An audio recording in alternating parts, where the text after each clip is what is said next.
Hi guys, it's Lisa. Um, just came out of a few rough days, but doing a little bit better today, and wanted to share some dreams that I've had recently. Um, I'll share the good dream first. It was night before last, and in my dream, I knew I was standing before the Lord, but I couldn't see him. I could just tell that he was speaking to me, standing in front of me, and I had my hand out. And there was a beautiful gold coin in my hand. It was a big gold coin in my hand. It was beautiful. It was a beautiful gold. Um, and I was told that the coin's value, that there was no material value for the coin, but the value of the coin was faith. And I just thought that was so beautiful. So I remember standing in the dream, my hand out, and I'm looking at this coin in my hand. And I'm thinking, what is this, and he says, the value of the coin is faith. And it was like, this is what, this is how, it was like the purchase. Um, I guess it was our way to, we had to have that, coin to gain the kingdom, to, I guess, gain entrance to the kingdom is kind of what I thought. But the words exactly were, the coin's value has no material value. It's the value is faith. And I just thought it was an amazing dream. And the fact that I had that, coin in my hand, it just felt so comforting and peaceful. And um, it recalls a lot of scriptures. When we have faith, we have works, because our works are a result of our faith. So that's, I think, what the Bible means about faith without works is dead. Um, but you can't have works without faith.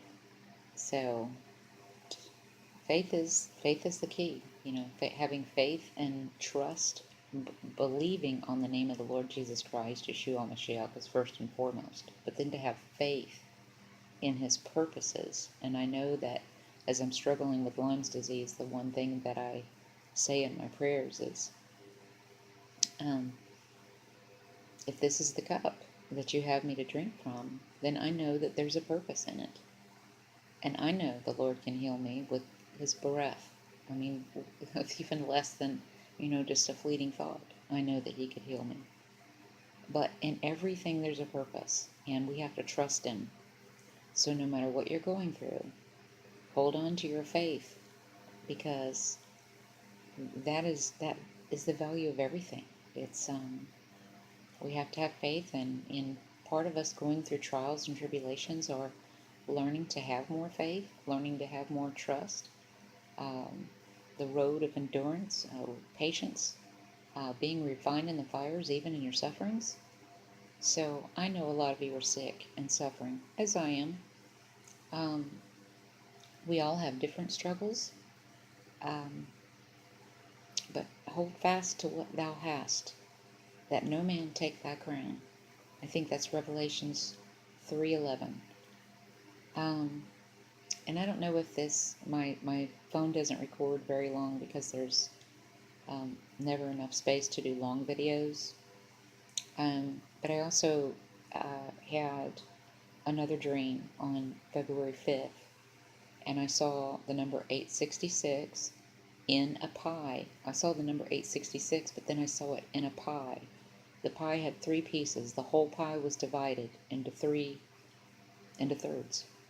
Three pieces was the whole pie, and 866 was in one of them.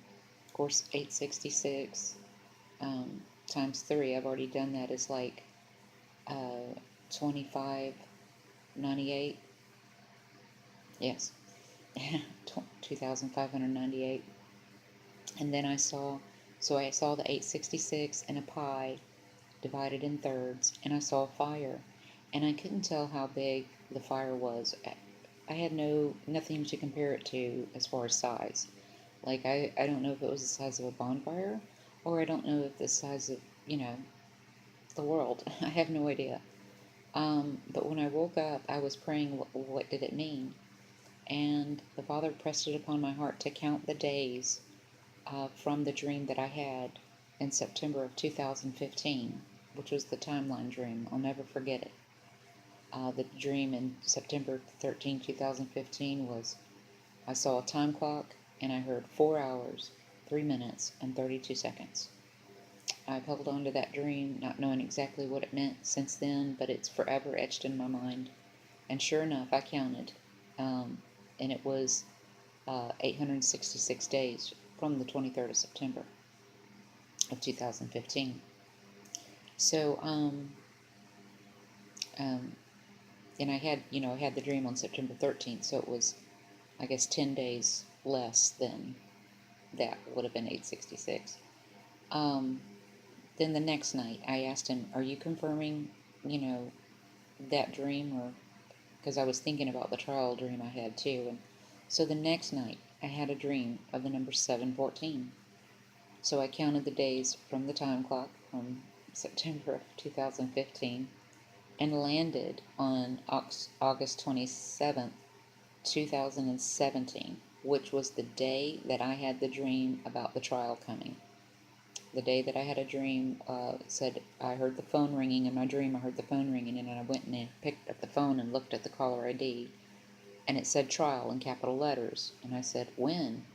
And it was it said 30. The voice said 30 minutes. Well, I wasn't sure if 30 minutes, what 30 minutes was. I've been, it's one of two. It's either like a half hour or an hour. But I've been getting different, pieces of everything as it comes to. But because I was getting the two dreams in a row about leading to that trial dream, reminder of that trial dream, I I thought, well, maybe 30 minutes is about 6 months, not the year, but 6 months. And we're looking at Friday. Um, by this Friday, I was wondering, is America going to experience a trial? So I prayed about it again today, and I was led to 1 Samuel chapter 17. Um, the lion has, a lion has roared, and there came a lion. That's the line in verse 34. And it's about the story about David and Goliath. And we have to remember that as a country, we're going through many trials right now. But also, we have to keep our faith and we have to stand fast because, just as in the story of David and Goliath, the war has already been won. We just have to finish the race. We have to trust the Lord and know that He has a purpose in it all and that He allows what He allows. And that we will triumph, we will finish the race. We've already won it, we just got to finish it. So just pray. What I'm doing is I'm praying for the lost. Um, just praying for the lost. I think that's the biggest thing right now. Is just that we pray for the lost. We've been through a lot of trials as a country, and when I had that dream about that upcoming trial, had He not had a purpose in it. So He's just trying to get His people, prepared to not lose faith and not ask the question when it happens, why did God do this? Or why did God, God doesn't do these horrible, horrific things that happen, as in, like what happened on Valentine's Day, February 14th, with the school shooting. He does not do those things. The prince of this world is in charge of those things. He may allow it for a time.